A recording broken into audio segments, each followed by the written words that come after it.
Assalamualaikum warahmatullahi wabarakatuh. Alhamdulillahil malikil haqqil mubin alladzi akmala ad-dina wa wadaha at-tariqal mustaqim. Asyhadu an la ilaha illallah wahdahu la syarika la syahadatan yarjul muwahhidu bihan najata yaumaddin. Wa asyhadu anna Muhammadan abduhu wa rasuluh Sayyidul Anbiya'i wal Mursalin wa ala ahli wa sahbihi wa man tabi'ahum bi ihsanin ila yaumiddin, amma ba'du. Hadirin rahimani wa rahimakumullah.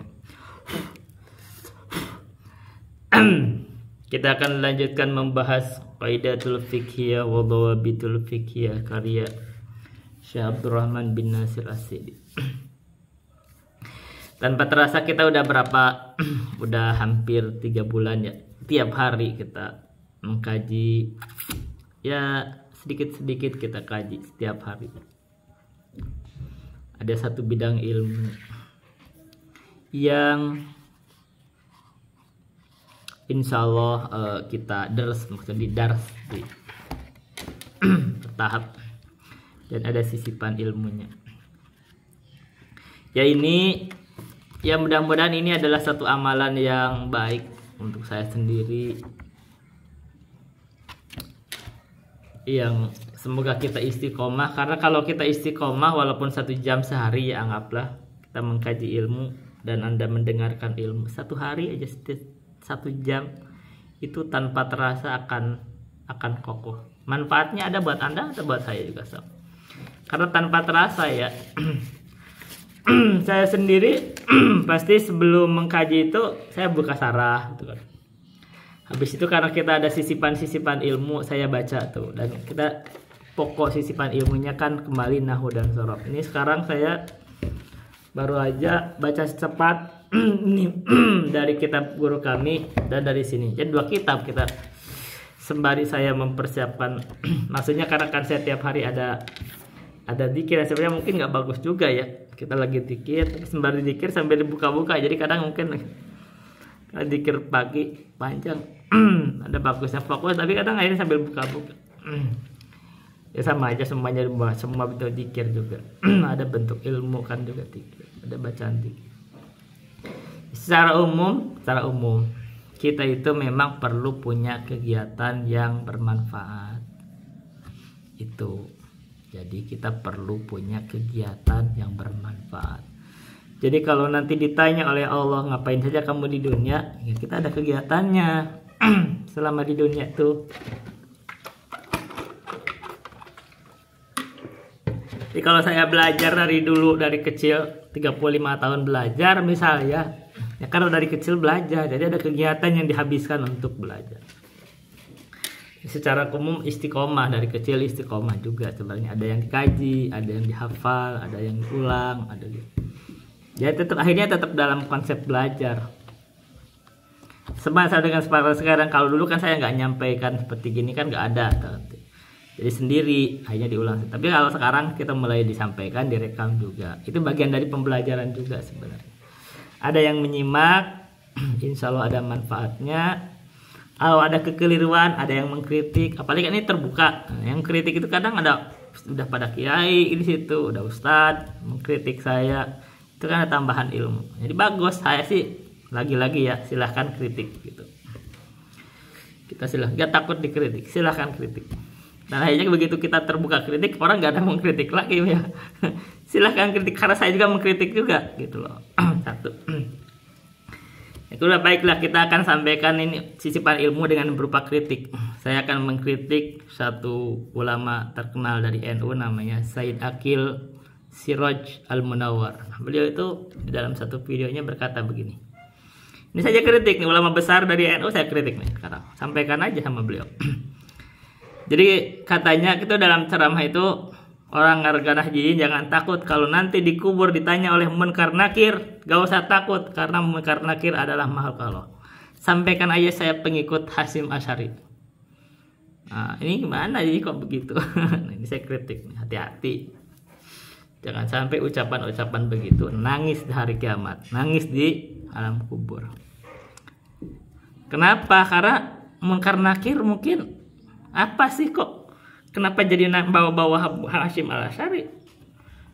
Syekh Hasyim Al-Asy'ari misalkan, dia kan hanya seorang manusia biasa gitu. Tidak ada jaminan bagi beliau keistimewaan juga. Apa jaminan? Kan nggak ada kan.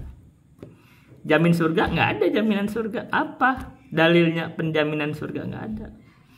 Dia pendiri NU, iya pendiri NU. Tapi kan nggak perlu sampai dibawa-bawa begitu kan, tidak ada sesuatu yang bisa dipertanggungjawabkan gitu kalau berhadapan dengan malaikat. Itu kita ingetin ya. Ini kenapa? Ya kita agama nggak perlu juga disampaikan begitu ya, sampaikan aja boleh benar, gak usah takut sama munkar nakir karena mereka keduanya makhluk Allah.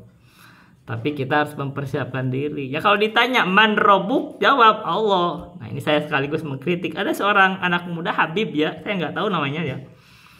Tapi dia juga sama dalam masalah gini. Kalau ditanya sama munkar nakir katanya Abdullah bin Haddad. Waduh apaan sih? Gitu. Tanya man robuk, siapa robuk, malah dijawab Abdullah bin Haddad. Hati-hati. Kok setipe ya ini. Dari kalangan Nahdliyin, kaum NU gak masalah. Ini saya sebut langsung orangnya Sayyid Aqil, apa itu? Sayyid Aqil Siraj Al-Munawar ya, itu namanya gitu. Sayyid Aqil Siraj. Itu kan apa tahu kan? Namanya itu. Itu dalam video ya, kalau videonya benar ini saya kritik, ini nggak benar tuh. Nggak boleh begitu. Kita itu harus ada ketawaduan dan nggak boleh jadi permainan. Nah, agama ini nggak, kayaknya juga kalau ditanya sama kiai-kiai NU juga nggak setuju juga. Tapi nggak ada yang cerita gitu, nggak ada yang mengkritik. Kita ya saling kritik nggak apa-apa, itu nggak benar gitu. Jadi biasa aja kalau meninggal ya benar, jangan takut sama munkar nakir. Kalau ditanya jawab yang benar gitu loh. Man robuk, jawab Allah, jangan bilang-bilang Abdullah bin Haddad.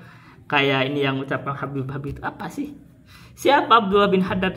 Kenapa sih kita pembicaranya kok begitu? Kita agama sampaikan yang benar. Man robuk, kan itu ada 3 pertanyaan dalam Al-Qubur. Ini kalau yang orang bilang Wahabi ini bukunya. Ini kan masalah Wahabi nih. Makanya bagusan Wahabi. Kalau Wahabi itu gak ada tuh dalam cerita Muhammad bin Abdul Wahab. Ditanya 3 pertanyaan dalam kubur, gak ada cerita Abdullah bin Haddad, gak ada. Ya kan? Ini saya baca dalam Wahabi. Gak ada. Dan gak ada cerita, oh kalau ditanya begitu, saya ini pengikut Muhammad bin Abdul Wahab. Gak ada dia menonjolkan diri. Pokoknya kalau kamu ditanya, jawab aja, saya pengikut Muhammad. Gak ada tuh. Ini saya jawab nih, kata Muhammad bin Abdul Wahab, supaya kita menganalisis nih.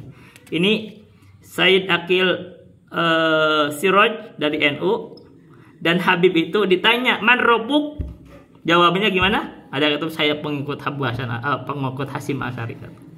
Wah, saya ini ditanya man robuk, ini kata Habib itu Abdullah bin Haddad. Mana sih? Kalau ditanya man robuk itu jadi murtad itu. Kalau kamu ditanya siapa robmu, terus saya menjawab rob saya adalah Abdullah bin Haddad, murtad itu secara kalimat. Nah sekarang kita ucapan Muhammad bin Abdul Wahab supaya kita bisa menganalisis ilmu. Ini saya dari 3 pertanyaan dalam kubur. Salah satu usul beliau ini dari Muhammad bin Abdul Wahab. Ini adalah diktat yang diterjemahkan, disusun masalah-masalahnya oleh guru kami Al-Ustadzul Qurnain. Saya jawab ya. Kata Muhammad bin Abdul Wahab, kita loncat ke salah satu usul salasahnya. Faida kila man robbuk. Bila mana ditanya dikatakan kepada kamu man robbuk, siapakah robmu? Jawab fakul, maka jawab, kata Syekh. Jawabnya gimana? Enggak bilang saya pengikut Muhammad bin Abdul Wahab, saya pengikut Hasyim Al-Asy'ari. Enggak begitu. Saya enggak dijawab Abdullah bin Haddad, itu enggak begitu jawaban ilmiah. Ini jawab kata Syekh. Fakul Rabbi Allahul ladzi rabbani wa rabba jami'al alamin bi ni'amihi wa huwa ma'budi laisa li ma'budun siwahu. Kata Syekh, kalau kamu ditanya siapa Robmu, jawab Rob saya, Tuhan saya adalah zat yang mentarbiah saya, mengurusi saya. Dan dia juga mengurusi seluruh makhluk dan dengan nikmat-nikmatnya. dan dia adalah sesembahan saya, tidak ada sesembahan untuk saya selainnya, yaitu Allah.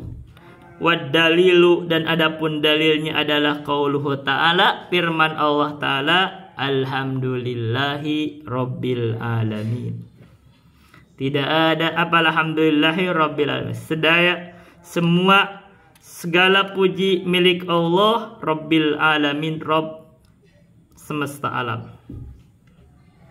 Wa kullu man siwallahi alamun, dan setiap sesuatu selain Allah itu adalah alam. Wa nawahidun min dalikal alam, dan saya adalah satu dari alam tersebut. Itu pertanyaan Muhammad bin Abdul Wahab yang orang-orang NU benci itu. Muhammad bin Abdul Wahab tanya, orang NU benci semua. Tapi perhatikan nih, kalau saya kan saya dari NU juga dulunya. Saya dari Aswaja juga. Ketika Anda membenci nih Muhammad bin Abdul Wahab, dia Wahabi ini. Tapi perhatikan kalimatnya ini, ucapannya. Ditanya Robmu, jawabnya ini bagus. Tapi Sayyid Aqil Siraj ditanya man Robbuk? Oh, saya nih pengikut Hasyim Asy'ari. Nggak ilmiah banget. Ini orang Habib ini ditanya man Robbuk? Abdullah bin Haddad. Ilmiah banget. Anda bisa menilai gitu. Satu, jadi kita itu jangan membenci satu kaum berlebihan. Boleh jadi kaum yang dibenci itu lebih baik. Dan hati-hati memfitnah, fitnah ulama. Ini kita itu harus ilmiah. Tapi kita meluruskan nih, kita kan harus melurusin ini ilmu nih. Jadi kita ini sisipan ilmu. Ulama itu kadang ada gelincirnya. Kadang mungkin kiai itu atau ustadz itu bercanda, tapi bercanda kadang nggak bagus gitu loh. Jadi kita harus diluruskan. Hati-hati. Ini masalah penting dalam agama, apalagi bicara dalam kubur. Orang itu dites di alam kubur itu. Lulusnya di alam kubur itu berpengaruh kepada kehidupan selanjutnya. Jadi kalau di alam kuburnya gagal, itu kedepannya juga gagal. Jadi kita hati-hati mempersiapkan di alam kubur. Bahkan ini masalah 3 pertanyaan di alam kubur, ini masalah yang kalau saya dengarkan ya, Ustadz Wahabi, kita sebut aja yang disebut Wahabi itu selalu diingatkan untuk dibaca supaya lulus di alam kubur itu.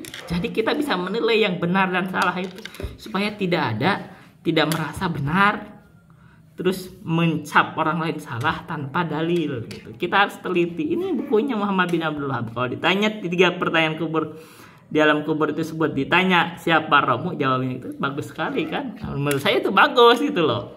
Dibanding jawaban Kiai Said Aqil Siraj, kalau misalkan dijadikan guru, misalkan saya itu nggak enak, saya itu pasti saya nggak mau, itu pasti saya nggak mau jadiin guru. Kenapa? Tanya, kalau ditanya Munkar Nakir, saya pengikut Hasyim Asy'ari. Nggak apa sih, nggak enak banget. Atau ini yang kalau pengikut pada Habib itu, Abdullah bin Haddad, apa sih? Gitu. Satu, ini titipan ilmunya. Kita di dalam beragama itu harus ya gak usah bicara lah yang aneh-aneh gitu ya, bicaranya yang dari dalil aja. Kita sampaikan Quran, sampaikan hadis, gak usah aneh-aneh deh. Di dalam agama gak usah aneh-aneh, nyampaikan hal aneh-aneh yang akhirnya orang yang berilmu itu juga malu gitu mendengarnya. Kita kalau disampaikan, kalau ditegur ntar marah, ada yang marah pasti. Kalau nggak ditegur dosa, ya itu tegur aja, gitu kan? Karena walaupun orang kadang mungkin biar bercanda, tapi bercanda bukan pada tempat. Baik, ini sisi ilmu yang pertama. Yang kedua, sisipan ilmu yang kedua itu saya dengar itu ada satu ustadz dari daerah Banten. Beliau itu sebenarnya keilmuannya mungkin bagus juga, dan secara umum banyak. Ini dari Aswaja juga mungkin secara latar belakang keilmuannya. Nggak mau nyebut nama. Tapi memang kalau orang dianggap suka mengkritik para ustadz juga, maksudnya mengkritik para kiai. Kadang yang dikritik sebenarnya mereka banyak mengkritik, mereka orang Aswaja ya, orang NU maksudnya. Tapi dia mengaku bukan orang NU, saya bukan orang NU.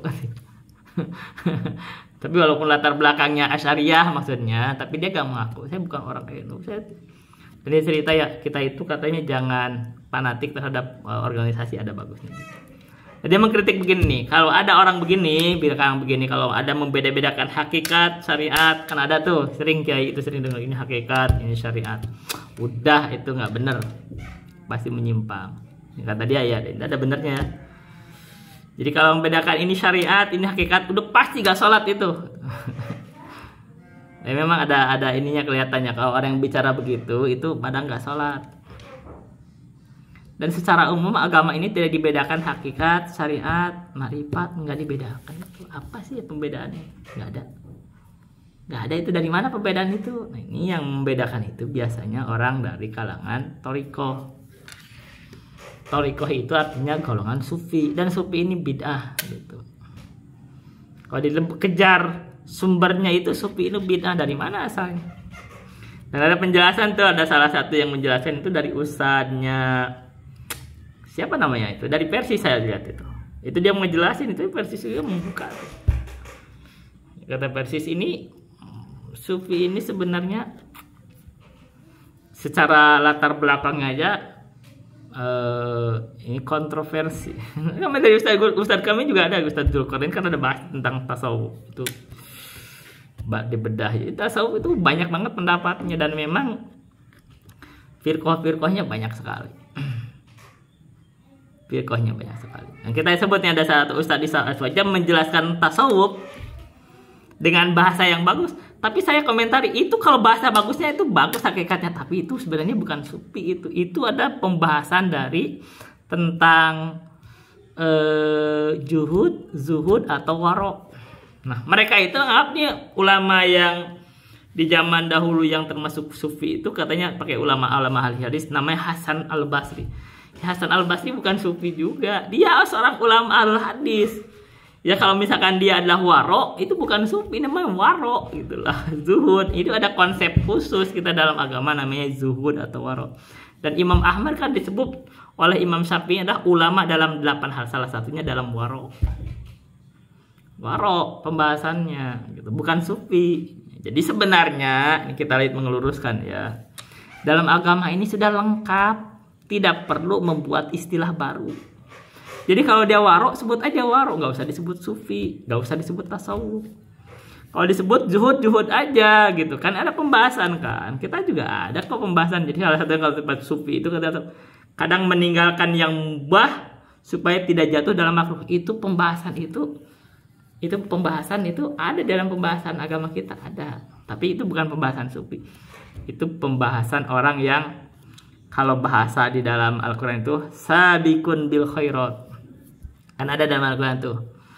Jadi umat itu ada yang dolimun li nafsihi, berdolim.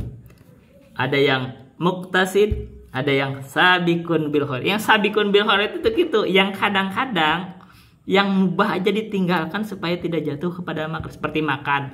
Makan kan mubah, tapi kalau kebanyakan makan nanti banyak tidur. Nah, makruh ntar jadinya. Gitu contoh. Jadi ini pembahasan agama sudah lengkap, tidak perlu bikin istilah baru. Oh ini tasawuf ini istilah nggak jelas juga, kalimatnya aja sudah nggak jelas, dari mana sumbernya nggak jelas.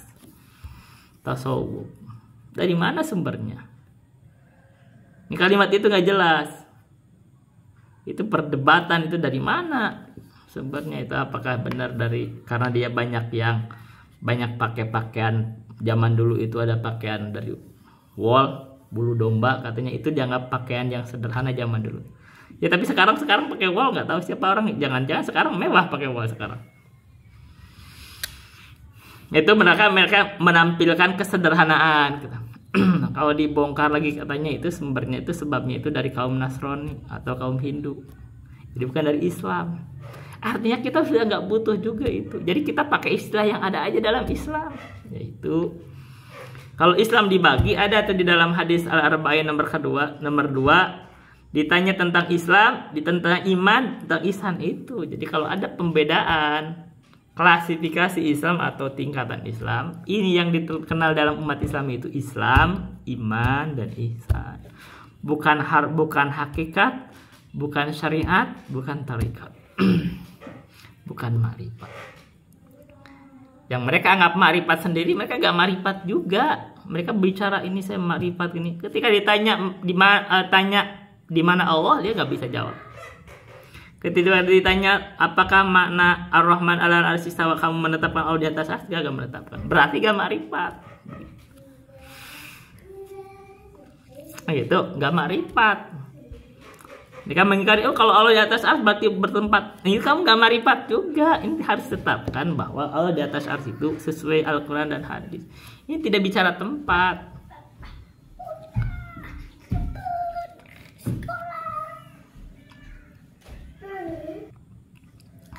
Baik, tadi habis saya pause dulu, habis mengantar Ubed sekolah.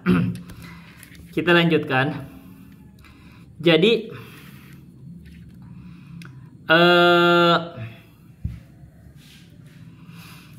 kita itu dalam beragama itu tidak perlu membuat konsep-konsep baru. Amalkan aja apa yang dijalankan oleh Nabi, diperintahkan itu amalkan aja, dan nggak perlu bikin istilah baru juga, nggak perlu nanti bikin berdebat. Kalau dibicara agama ada waro, jelas ikuti aja ini waro itu. Yang berjalan di para ulama istilahnya pakai aja nih waro, ini zuhud. Gak perlu disebut sufi, tasawuf, torikot, kan gitu. Marifat nggak perlu, hakikat nggak perlu. Jadi kalau ada istilah di dalam Islam itu disebut, misalkan klasifikasi seperti disebutkan di hadis Jibril itu yang disebut. Nabi ditanya mal Islam, oh Islam itu rukun Islam. Mal iman, oh disebut rukun iman. Mal ihsan, oh disebut ihsan. Nah itu aja, jadi kita sesuai Al-Quran dan hadis, istilahnya aja itu aja yang kita pakai. Dan kita beramal sesuai itu yang lebih aman. Ini yang akan menyebabkan kita itu bersatu di atas agama ini. Nggak banyak berdebat, gak banyak bertikai. Nah kenapa kita ada banyak pertikaian? Karena banyak orang buat istilah baru, buat konsep baru, cara beragama baru. Ini yang disebut bid'ah itu, yang mereka gak mau juga disebutin bid'ah tuh. Akhirnya bikin konsep ini, bid'ahnya kan hasanah. Ini hasanahnya aja keliru, di situ aja berdebat. Kita biar gak banyak berdebat, umat Islam ini banyak bersatu.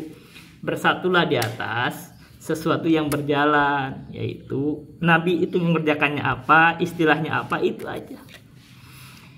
Gitu. Apalagi masalah konsep besar, ditanya Rob, man robuk, kan ngerti Rob itu artinya ditanya siapa Tuhan yang kamu sembah, masa dijawab Abdullah bin Haddad gitu. Ini kan ini orang ngaco gitu kan, ini kita harus tegur kan, ini kalau nggak ada yang tegur dosa semua gitu loh. Jadi saya tegur. Sama misalkan walaupun nih kiai, orang kuliah besar, kiai besar, ditanya oleh malaikat, nggak usah takut-takut, kita pengikut Hasyim Asy'ari. Kalau nggak ada yang negur dosa semua, harus ada yang negur itu. Harusnya di kalangan Nahdliyin itu harus ada yang negur juga. Ini nggak benar. Tegur aja terbuka gitu loh. Ini keliru. Tapi kan mereka nggak mau menegur. Karena menghormati ini figur. Kalau orang penghormatan terus ada keliru dibiarkan, nanti ada yang nggak benar. Nah, kita harus tegur. Tapi kan kalau kita ditegur, kamu Wahabi, kamu begitu. Justru itu juga, ya mungkin mereka benci Muhammad bin Abdul Wahab karena Muhammad Abdul Wahab menegur. Mungkin itu. Jadi ketika ada praktek-praktek di Hijaz itu ternyata ada penyimpangan, Muhammad bin Abdul Wahab menganggap itu mengasalah, akhirnya ditegur. Jadi ada yang melakukan penyimpangan dari kalangan sufi. Di kalangan sufi itu penyimpangannya itu membangun kuburan, ya kan, berdoa ke orang yang dikubur, yang mayit. Itu ditegur sama Muhammad bin Abdul Wahab. Mereka ngapnya tawasul, ditegur. Akhirnya mungkin di situ sebabnya itu terjadi kebencian terhadap Muhammad bin Abdul Wahab. Tapi ini yang sufi-sufi ini kan berkumpulnya di Aswaja, yang sekarang kita sebut kaum Nahdliyin. Nggak ada di Persis tuh, nggak ada sufi-sufi itu. Di Persis itu juga memang dia anggapnya ini komplotan Persia. Nggak ada di Muhammadiyah itu sufi-sufi, torikot itu nggak ada di Muhammadiyah. Makanya Muhammadiyah, Persis, Al-Irsyad, Salafi itu disebut Wahabi juga akhirnya. Kenapa? Ini kita harus tahu sejarah. Karena memang berarti ini sebenarnya adalah menunjukkan dakwah Muhammad bin Abdul Wahab memang memberantas masalah itu. Jadi kalau ketika kita sampaikan begini, ini kelihatan ini kok gaya-gaya Muhammad bin Abdul Wahab, Wahabi gitu. Padahal ini udah berjalan di umat Islam juga dari zaman dulu. Siapa yang mengajarkan itu? Tanya, Imam Syafi'i melakukan itu? Enggak juga. Jadi Imam Syafi'i pun Wahabi juga akhirnya kan gitu. Imam Ahmad Wahabi, padahal Imam Syafi'i meninggal itu 204 Hijriah. Muhammad bin Abdul Wahab itu meninggalnya itu apa ya? Meninggalnya itu baru kemarin itu. 1200 Hijriah kan kayaknya ya. Baru dia meninggalnya tuh. Baru tuh.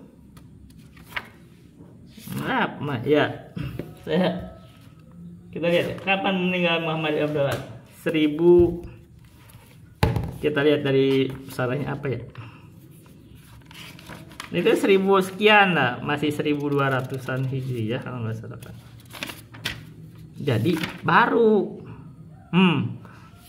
Beliau katanya di sini ada di Syarah Fathul Majid ya. Katanya, oh enggak, ini adalah anaknya. Jadi anaknya Syekh Abdurrahman bin Hasan yang kemarin riwayat sampai sama beliau itu meninggalnya 1285 Hijriah. Itu anaknya. Anaknya itu beliau meninggalnya 1285 Hijriah. Sementara Muhammad bin Abdul Wahab ayahnya itu meninggalnya itu 1206 Hijriah yang ada di sini. Baliknya. Jadi 1206 Hijriah sekarang 1446. Ya baru 200 tahun sekian. Nah, berarti 200 sekian, umur 200 tahun sekian itu ini Kak, sebentar ya. Loh. Muhammad bin Abdul Wahab. Ya sekitar 200 tahun sekian. Muhammad bin Abdul Wahab itu artinya dakwah sebenarnya kepada pemurnian agama. Kita itu mengikuti agama yaitu Al-Quran dan Sunnah. Karena itu memang akhirnya kita lihat itu orang yang dianggap mengajak kepada Al-Quran dan As-Sunnah akhirnya diberi lakob Wahabi. Nah kita sebut kemarin kan, semua orang yang mengajak kepada Al-Quran dan As-Sunnah, artinya kita menghindari bid'ah, menjauhi bid'ah, akhirnya dicapnya Wahabi. Dan artinya kalau begitu ya, pengaruh Muhammad bin Abdul Wahab di dalam dakwah ini besar, sehingga mengalahkan ulama sebelumnya yaitu Imam Ahmad, Imam Syafi'i, dikalahkan semua tuh sama Muhammad bin Abdul Wahab dalam hal pengaruh. Kenapa ya? Ini ada halnya itu analisis. Kenapa Imam Ahmad bahkan sebetulnya Ibnu Taimiyah dikalahkan sama Muhammad bin Abdul Wahab? Karena sekarang orang tidak lagi mengenal dakwahnya Imam Ahmad. Yang dikenal adalah dakwahnya Muhammad bin Abdul Wahab. Ketika disampaikan ini adalah Wahabi, kan gitu kan? Gak disebut ini Imam Ahmad, kita enggak. Kalahkan itu. Kenapa pengaruhnya dikalahkan sama Muhammad bin Abdul Wahab? Ini ada hal yang perlu diteliti. Artinya sebenarnya Muhammad bin Abdul Wahab itu punya pengaruh besar di dalam dakwah untuk sekarang. Padahal zaman dulu Imam Ahmad itu terkenal. Ketika disampaikan inilah akidah Imam Ahmad, disebutnya Wahabi juga.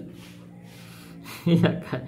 Ini akidah Imam Syafi'i disebut Wahabi juga. Ini akidah Imam Al-Muzani, ini saya hafal, Wahabi juga. Bingung juga, Imam Al-Muzani meninggalnya itu 264 Hijriah. Ini 1206 Hijriah, jauh 1000 tahun. Nah, kita itu harus membuka itu lembaran-lembaran sejarah itu dibuka supaya ini kalau kayak saya ini orang yang pelajar. Jadi kita gak mau ikut cap-cap buruk itu, gak mau ikut, kita teliti. Makanya seperti ini kelihatan analisis. Ada saya dengar mencela Muhammad bin Abdul Wahab, malah saya pelajari itu. Kenapa? Saya orang yang tertarik untuk mempelajarinya. Jadi dicela-cela Muhammad bin Abdul Wahab justru saya pelajari. 10 kitab saya pelajari. Supaya apa? Supaya tidak larut di dalam menghukumi sesuatu yang saya tidak ketahui. Dosa kan? Dosa dong. Kalau berbicara tanpa ilmu kan dosa. Apalagi yang dibicarakan ulama ternyata berjasa.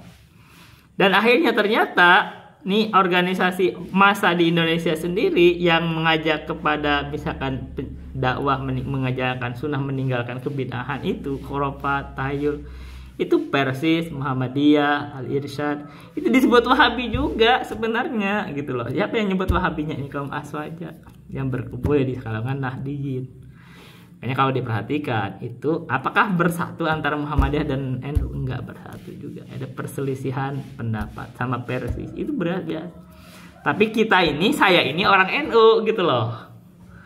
saya kan di pesantren NU, jadi saya itu orangnya itu culture-nya NU, tapi saya itu bukan kayak orang-orang begitu mengikut-ikutan aja, enggak. Saya ini ya mempelajarinya. Dan akhirnya begitu saya pelajari, saya tahu nih orang NU begini, ada manfaat, ada maslahat di NU, ada. Itu cenderungnya tadi belajar nahwu dan shorof jago gitu. Tapi kelirunya tuh nggak jago milih kitab, bisa baca kitab tapi nggak jago milih kitab. Ini orang Muhammadiyah kalau dicek baca-baca kitab kalah sama orang NU. Saya ini orang NU dulunya, maksudnya pesantren NU, jebolan pesantren NU. Saya nggak pernah sekolah di Muhammadiyah. Saya juga nggak pernah sekolah di Persis. Siapa yang sekolah di Persis? Malah kakak saya. Dia ada sekolah PUI. Berarti PUI kan Persatuan Umat Islam itu Persis kan? Saya nggak sekolah di Persis. Nggak. Tapi saya selalu mendengar ustadz dari manapun didengar. Ada dari Persis, ada dari Muhammadiyah, ada di Salafi, dengar. Kita ini pencari ilmu, yaitu kita boleh jadi yang ada di depan kita, ustadz di depan kita itu ini punya ilmu yang boleh kita dengar gitu. Jadi jangan langsung menolak, itu gak dapat ilmu. Ini kitab ini saya baca nih, Al-Muyassar, ini ternyata orang Persis. Orang Persis itu bagus juga tuh di dalam ilmu nahwu, saya baca tadi tuh sekilas. Ini udah berulang-ulang aja, memang sekarang sengaja karena kita untuk sisipan ilmunya nahwu juga. Diulang-ulang, dia sebutan ada ismu alam, itu ada disebut ismun karim, lakob, dakunya dibagi, ada tambahan. Ada tambahan nggak ada di Jurmiyah ismun karim, kan gitu. Jadi ilmu ini di mana aja kita ambil, walaupun ada dari Persis, dari Muhammadiyah, dari Salafi, dari Nahdi, yang pokok itu, yang pokok ya. Kalau saya dulu begitu pokoknya. Kita tahu yang dicari itu Al-Quran dan Sunnah. Kalau orang berbicara dengan Al-Quran dan hadis, baru saya dengar. Tapi kalau orang berbicara dengan dirinya seperti tadi nih, tanya, man robuk, jawab Muhammad Abdullah bin Haddad, saya gak mau dengar itu gak beres itu. Saya disambung, kalau ditanya di Munkar Nakir, jelaskan, misalkan kayak Kiai Said Akil Siraj itu, saya jawab aja nanti kita pengikut Hasyim Asy'ari. Nggak ilmiah, saya gak mau dengar itu. Nggak ada dalam kitab ini. Ada nggak dalam kitab itu? Tanya, nggak ada. Itu makanya ngemeng itu, gak jelas. Kita sebut nih nggak jelas. Tapi bukunya Muhammad bin Abdul Wahab ditanya itu, kalau kamu ditanya man robuk, dijawab kata Muhammad bin Abdul, jawab aja, kul rabbiyallahu, Rob saya itu adalah Allah.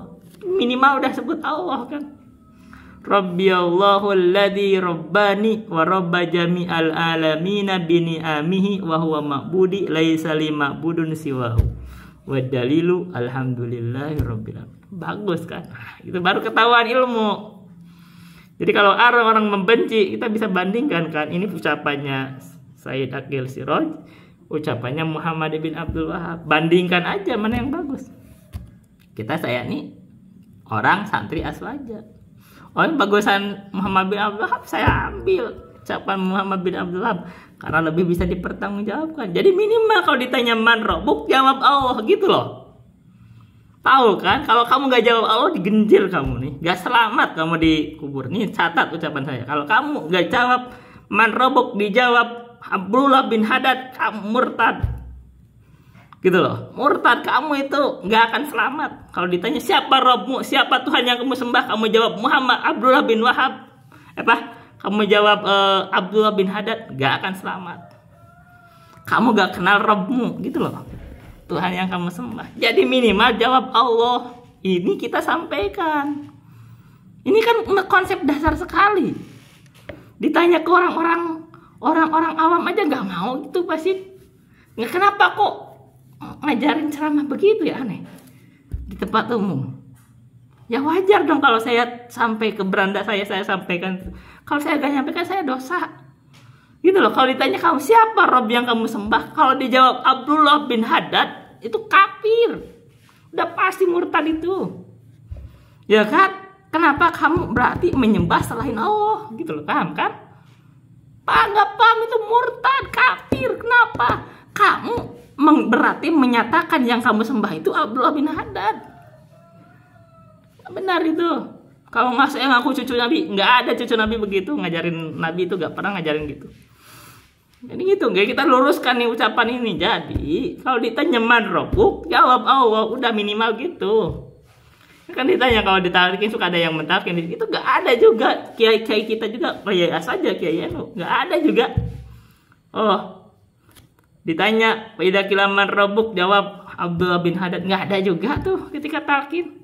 Dan mereka juga gak pernah juga bicara-bicara, oh kita pengikut Hasyim Asy'ari. Kalau misalkan di dalam acara resminya itu talqin, nggak ada juga mereka.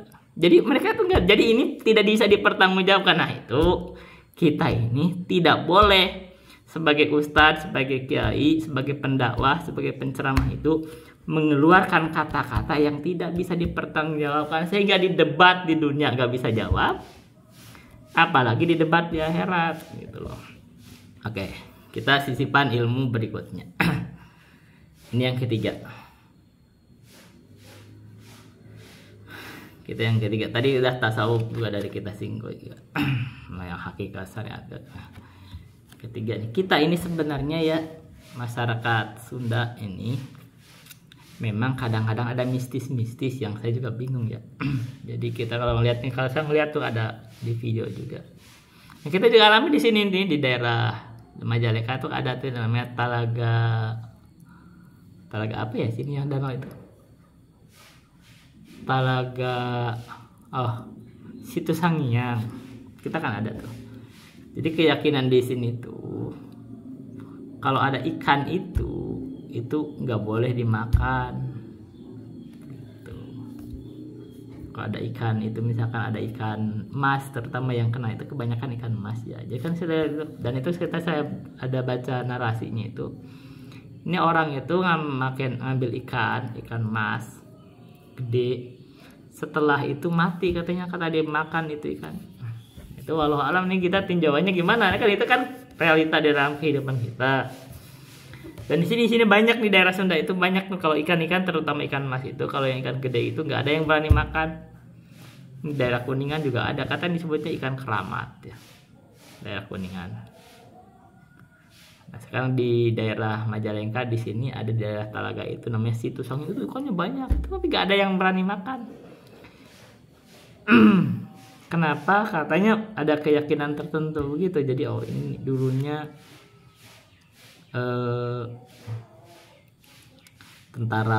tentara Siliwangi gitu katanya yang berubah jadi ikan. Kita nggak tahu juga ya tahayulnya bagaimana ya, kita cerita awalnya ya, kita nggak tahu ya. Tapi masalahnya juga ada cerita di masyarakat ini, jadi terkonfirmasi. Misalkan ya itu seperti ibu itu cerita di situ, saudara saya itu dapat ikan besar katanya di sungai, ikan mas juga gitu. Begitu dimakan itu katanya tuh baunya beda, bau anjir banget. Habis itu kambingnya mati. Apa pengaruhnya?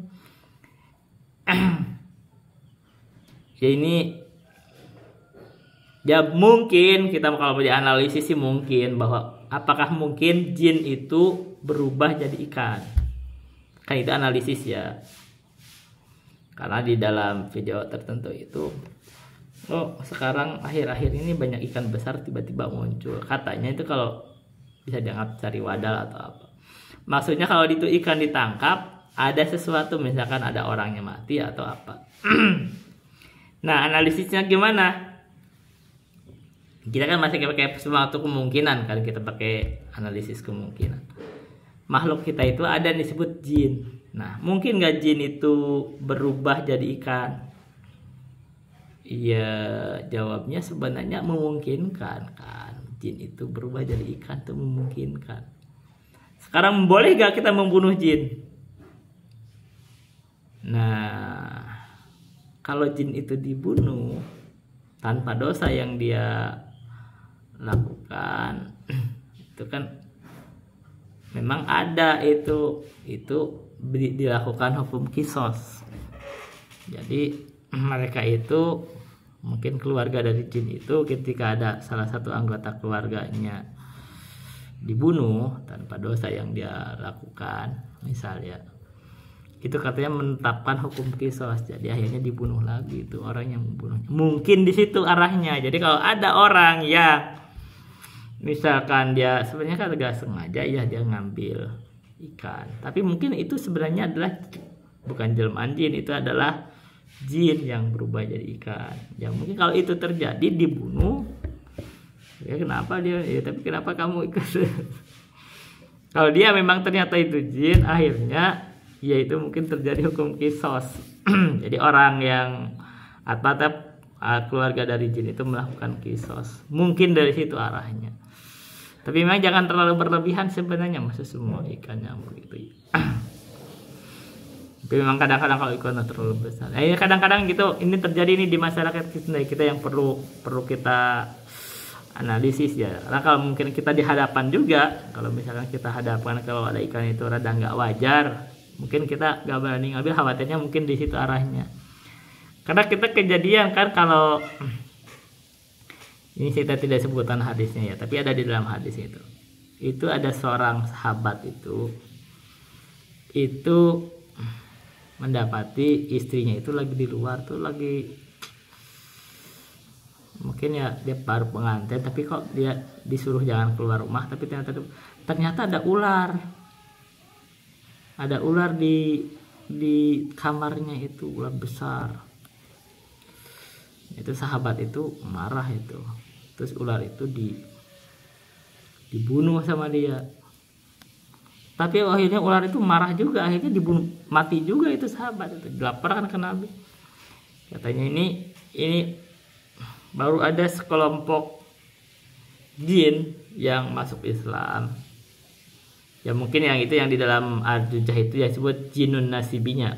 Ba'da khamsin warubin aslama jinnun nasibina wa adu faslam. Ada jin dari kalangan nasibin katanya itu mendengarkan firman Allah, terus dia kembali. Wa ba'da khamsin warubin aslam jinnun nasib wa adu faslama, dia itu kembali dan dalam keadaan Islam. Di jin itu ini mungkin termasuk rahmat kita terhadap al-alamin, dan termasuk jin itu ada al-alamin. Kita itu tidak membunuh jin, jadi kalau jin itu tidak mengganggu ya kita gak mengganggu. Nah jin itu memang bisa berubah-ubah, kadang bisa jadi ular, itu kadang bingungnya gitu, bingung kalau ular gimana. Kadang-kadang kalau ular itu ke rumah, katanya nih kalau itu tidak memungkinkan diberikan kesempatan 3 apa 3 hari atau 3 kali peringatan tuh. Dan khawatirnya ternyata bukan jin juga. Nah kalau bukan jin juga ternyata disimpan membahayakan juga. Ya ribet nih sebenarnya ini masalah begini, ribet nih kita. Kalau salah membunuh akhirnya terjadi kisos, akhirnya yang akhirnya kena balik, dibunuh lagi. Jadi ya memang akhirnya kita memang tetap harus tawakal kepada Allah, dan kita peringatkan juga, kamu jangan mengganggu saya, kalau kamu jin pergi gitu ya. Kita kan tidak berniat membunuh jin juga.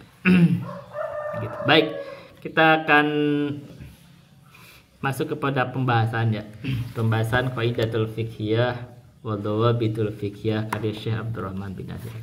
Kita kemarin sudah ngebahas kepada wa in tasawal amalan ijtama'a wa fu'ila ahaduhuma fastami'a. Ada yang mengomentari, karena kita ada video ini tuh mengomentari bagaimana kalau misalkan kan kemarin kalau ada 2 amalan yang sejenis boleh digabungkan dan kerjakan salah satunya. Dia ada komentar bagaimana kalau misalkan dia itu sedang puasa wajib, ada kewajiban qada, apa boleh digabungkan nggak? Jadi saya cuma satu, nggak boleh kalau gitu. Kenapa? Dia harus datangkan semuanya, karena itu dia sedang puasa dan ada kewajiban qada, ya datangkan semuanya, nggak boleh. Terus gimana kalau misalkan dia itu habis junub, habis haid dan habis junub, boleh nggak mandinya 1 kali? Apakah harus masing-masing? Kan sama-sama mandi. Nah kalau ini boleh nih, kelihatan ini boleh. Kenapa? Karena ini yang diinginkan dari mandi kan dia suci dari hadas besar. Dan hadas besar apapun sebabnya dia mandi cukup. Kan dia mandi tidak perlu saya mandi habis saya niat mandi habis junub, saya niat mandi. Ya kalau memang dia berbarengan setelah itu habis tek, ya ya udah berarti mandi sekaligus. Tapi agak aneh juga ya kalau dia habis haid terus habis junub, maksudnya dia habis haid didatangin gitu, itu kan ada lucu juga ya kan haram kan. Jadi gimana gininya? Tapi secara umum ya boleh, secara umum ya kalau memang itu sebabnya sama, hadas besar, ya dia mandi satu kali. Dan di dalam syarahnya juga, nah ada saya syarahnya kembali saya agak baca syarahnya tuh. Itu terjadi di dalam praktek misalkan haji dan umroh. Jadi kalau kita haji umroh itu melakukan ibadah hajinya itu kiron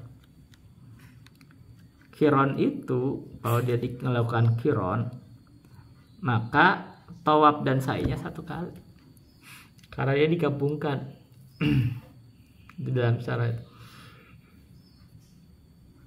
Dan juga di dalam haji itu ketika dia melakukan haji,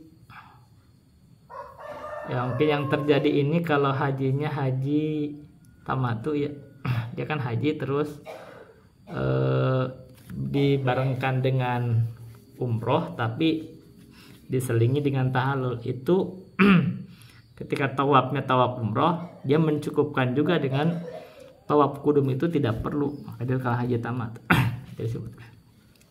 Kita masuk kaidah berikutnya, yaitu wa in tasawal amalan ijtama. Ini saya tuh baca dari hafalan.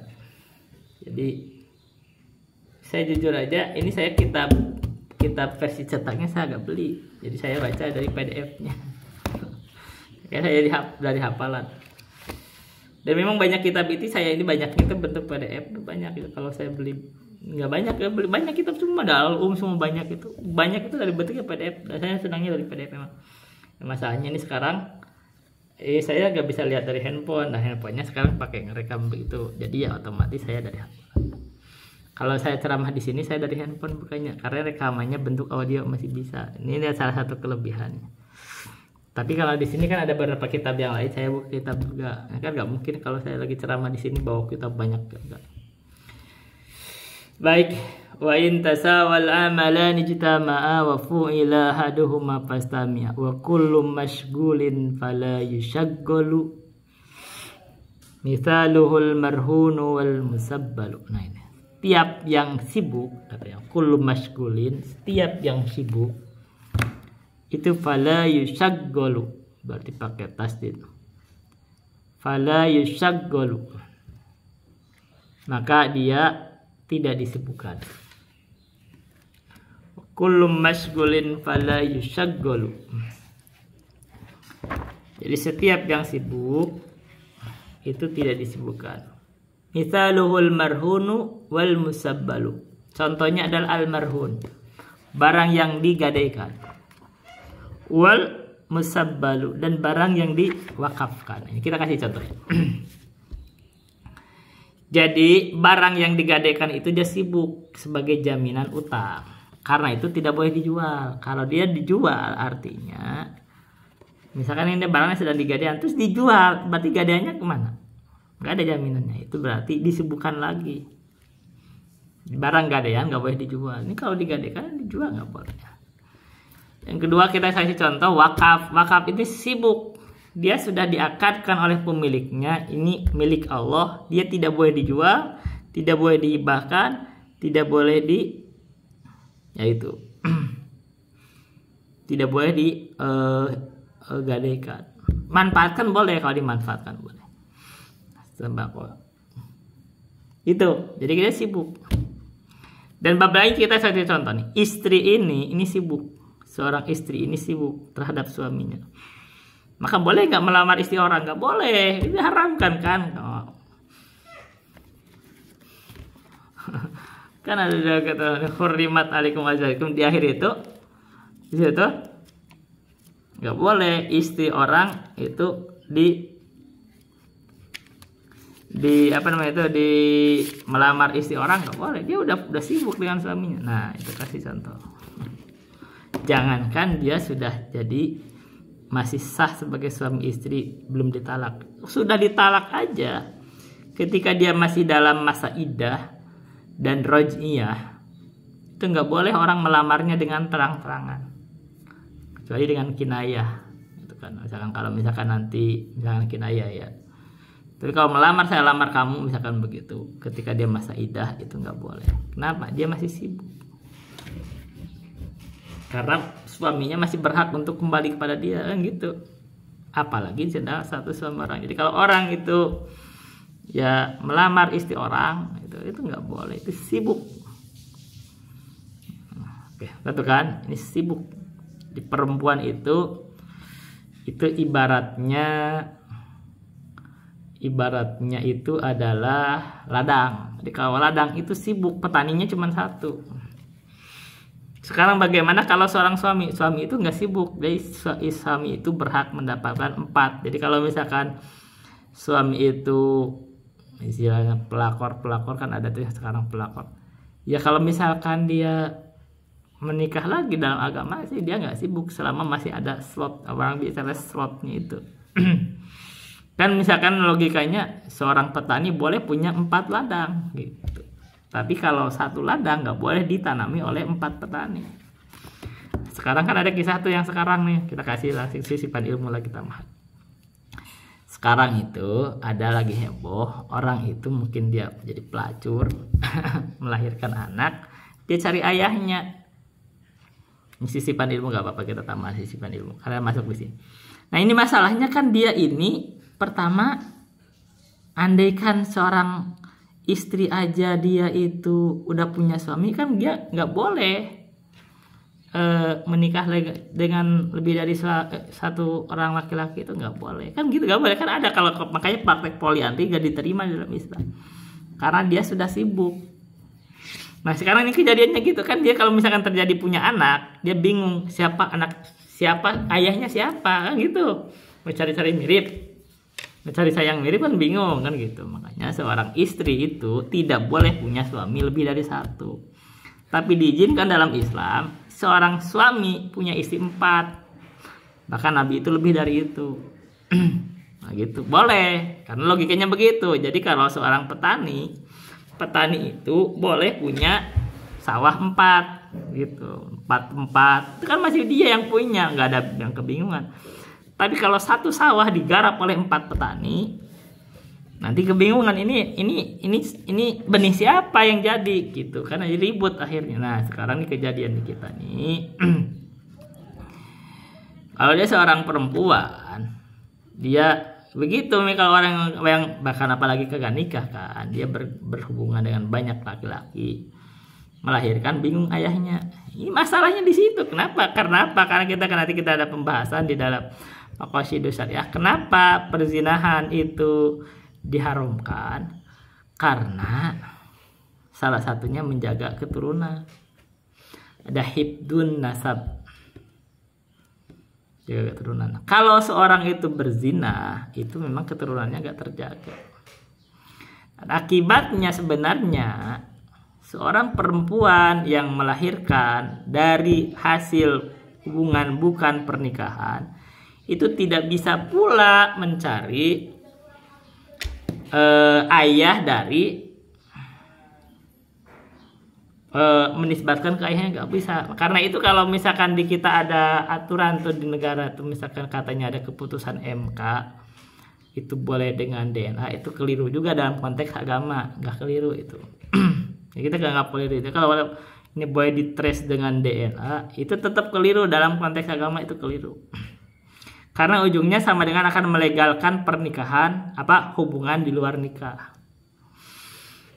Gitu. Jadi tidak bisa di dalam hukum agama, tetap aja kalau seorang istri perempuan itu berzina lalu melahirkan, dia itu kewajibannya taubat gitu. Enggak, nah apalagi misalkan dia membawa-bawa nama public figure gitu, segala macam. Jadi kewajibannya dia bertobat gitu loh. Kata public figure, saya kan cuma beli. Beli ya gitu. Nah, sekarang memang begitu, kewajiban dia tobat. Nah, dan anaknya itu anak dia, anak perempuan itu gak bisa mencari ayahnya, gak bisa. Kenapa? Karena ayahnya itu tidak sah secara hukum agama menjadi ayah. Sehingga kalau kita bicara ekstrim, ternyata perempuan itu anaknya itu besar, akhirnya menikah sama ayah biologisnya secara agama sah. Misalnya, saya tadi dalam menyebut nama, ini kita bicara hukum kan, kita sisipan ilmu. Jadi kalau seorang perempuan berzina sama seorang laki-laki, melahirkan anak perempuan itu besar, menikah sama ayah biologisnya, sah secara agama. Kenapa? Karena dia bukan anaknya. Tapi kan DNA-nya itu gak ada urusan. Itu bukan anaknya. Dan kalaupun dia diaku sebagai anaknya, terus dia besar, menikah, tidak boleh ayahnya itu menikahkan anak itunya, nggak boleh. Karena itu bukan anaknya. Jadi harus dinikahkan oleh wali hakim. Andai kan dinikahkan oleh ayah yang sebenarnya bukan ayahnya itu, walaupun itu DNA dan walaupun anak ayah biologis, maka tidak sah pernikahannya. Kita harus tahu hukumnya. Kita ini sisipan ilmu penting. Jadi kita ini jangan sembarangan. Nah kita ini budaya kita itu begitu, bukan budaya kayak orang barat kayak Elon Musk begitu. Elon Musk itu dia punya pacar anakan, berarti pacaran itu punya anak. Itu bukan budaya kita. Kayak Elon Musk itu dia pacaran tapi punya anak, cuma dipacarin tapi punya anak. Jadi enggak gitu budaya kita. Dinikahin gitu loh. Kita itu budaya nikah. Punya anak, kalaupun misalkan nikah beberapa kali gak apa-apa. Misalkan dia menikah dari anak istri pertama punya anak, menikah dari istri kedua punya anak, itu boleh. Misalkan begitu, itu tetap anaknya dia. Atau beberapa istri sekaligus itu anaknya dia. Jadi seorang laki-laki boleh punya istri lebih dari satu, itu tetap anak dia, nggak akan ribut. Tapi kalau seorang istri punya suami lebih dari satu, memang ribut. Emang ini anak siapa? Gitu logikanya di dalam agama tuh begitu. Agama itu tidak mengizinkan seorang istri itu punya suami lebih dari, karena istri itu sibuk. Hukum tadi ini kullu mashgulin fala yushaggalu mithaluhul marhunu wal mutun. Termasuk dia sibuk. Istri itu sibuk dengan suaminya, dia gak bisa punya suami lain. Bahkan di dalam ketika dia misalkan seorang itu punya budak itu dia kan boleh digauli, tapi syaratnya itu dia harus istibro dulu. Istibro itu dia harus haid dulu. Jadi setelah haid berarti kalau dia haid satu kali ini istibro, berarti dipastikan rahim kosong. Nah rahim perempuan itu kan bicaranya rahim itu bahasa lainnya itu sama dengan sawah ladang. Rahim itu tidak boleh ada sesuatu yang menjadi syubhat, ini rahim ini kosong atau tidak. Jadi kalau misalkan walaupun dia dapat budak, kalau dia dapat budak itu misalkan membeli budak itu tidak boleh digauli dulu kecuali sudah istibro, supaya dipastikan dulu rahimnya kosong. Nah kalau dia rahimnya kosong terus dia digauli itu boleh. Nah karena kalau dia begitu dia ternyata hamil, nah kehamilan itu adalah anak tuannya. Itu nanti statusnya begitu. Jadi ini penting. Ini kenapa ada istibro. Sekarang gini, kenapa nih perempuan ini kalau dia habis dicerai sama suaminya atau misalkan suaminya meninggal, dia harus menunggu itu masa idah itu untuk memastikan ini rahim itu kosong atau tidak. Makanya tidak boleh begitu orang baru cerai atau baru meninggal oleh suaminya langsung menikah, itu nggak boleh. Nah itu menyalahi lagi aturannya. Jadi walaupun udah cerai atau misalkan meninggal itu tidak boleh langsung nikah karena idahnya itu dipastikan. Nah idah itu tujuannya itu memastikan rahim itu kosong atau isi. Kalau dia isi, misalkan ternyata ditinggal mati oleh suaminya, ya kan? Itu dia harus menunggu sampai melahirkan karena dia hamil, karena itu idahnya itu kehamilan. Jadi kalau misalkan ternyata ditinggal mati oleh suaminya, dia sedang mengandung 9 bulan, ternyata besoknya melahirkan, itu langsung kosong sudah. Nah itu boleh nikah lagi gitu. Tapi kalau dia ditinggal mati oleh suaminya ternyata baru kehamilan 2 minggu, dia nunggu 9 bulan. Tuh, karena yang dipastikan itu rahimnya kosong atau tidak. Itu udah pembahasan kemarin masalah fikih kan kemarin. Kalau misalkan dia itu perempuan itu dia punya haid, masih ada haid, itu kan 3 quru, 3 kali masa suci. Itu intinya itu memastikan masa kosong. Gitu. Ada kembalikan disebut juga kalau misalkan dia itu ada pembahasannya kemarin. Kalau itu di perempuan itu sudah tidak bisa haid, itu berarti dihitungannya bulan, itu 3 bulan gitu loh. Atau misalkan belum haid, masih kecil, 3 bulan. Ya, itu pembahasannya gitu ya, 3 bulan. 3 bulan mana sih? Mana bukunya? Jadi kalau misalkan itu perempuan itu belum haid atau perempuan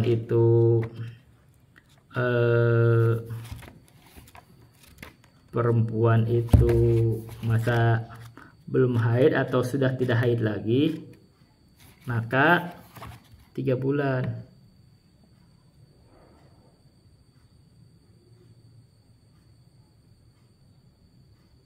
Bentar. Ya, 3 bulan. Ingkan Thailand wahya min dawatil haidi faidatuha salah satu quru. Wa ingkan sogiratan wa aisyatan faidatuha salah satu. Jadi kalau dia perempuan itu dia itu masih kecil berarti belum haid, atau dia itu sudah putus asa dari haid, udah menopause, maka menunggu 3 bulan. Nah, kenapa itu masih tetap aja ditunggu? Nah, tujuannya itu memastikan rahim kosong. Gitu. Oke, kita kasih kaidah lain atau contoh lain. Pekerja itu kalau dia bekerja dibayar dengan waktu, maka dia juga tidak boleh juga mengambil pekerjaan lain karena dia sibuk dengan waktunya, kecuali dia by job ya. Itu mungkin ada sesuatu yang kadang kita perlu perbaiki ya. Kalau ada kekurangan dari kita ya semoga dimaafkan. Baik. Sisipan ilmu yang lain kita kasih sisipan tadi.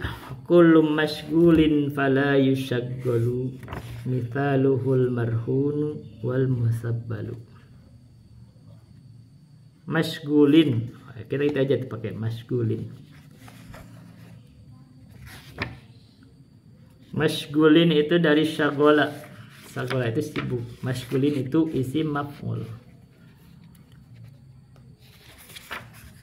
Syagola yasgulu ya. Mashghulin itu isim maf'ul. Jadi mashghulun, misalnya gitu, mashghulun. Jadi isim maf'ul itu misalnya jadi objek yang maf'ulun, yang disibukkan. Di setiap yang disibukkan dengan sesuatu, ada yang menyibukkannya dia itu, maka dia itu tidak boleh disibukkan lagi. Fala yushaggalu, berarti dari syaggola,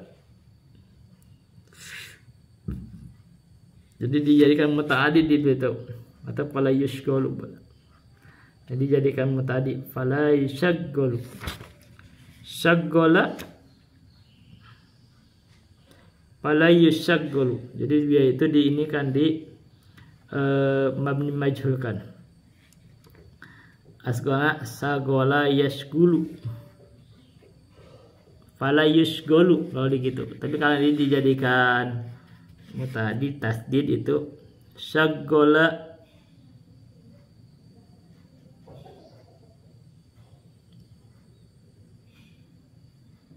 kalau gitu berarti farrohayu farihu. Nah, ya dari sana berarti tidak dijadikan berarti dia masuknya di sulasi majid. Syaggola yushaggilu. Jadi gitu kalau dijadikan muta'addi gitu. Syaggola yushaggilu.